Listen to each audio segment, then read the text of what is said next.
د اسلام په تاریخ کې تر ټولو نه اولینی د جمعې لمونځ په مدینه منوره کې چې ادا سو په بنو سالم ابن العوف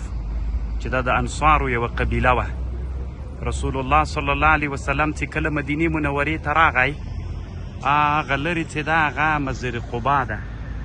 دلته مسجد قبا ته راغی، دا هم انصار ول، او دلته رسول صلی الله علیه وسلم یو څو ورځې تېرې کړلې.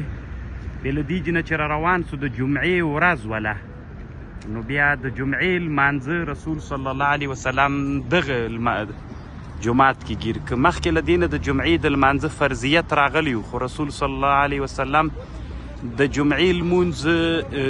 چونکې په مکي ژوند کې نسو کولی، نو بیا الله عز وجل نبی علیہ السلام ته توفیق د دې ورکړه چې په دغه بنو سالم ابن العوف کې اولینی لمونځ د جمعې د اسلام په تاریخ کې چې ادا سو، هغه دغه جماعت و،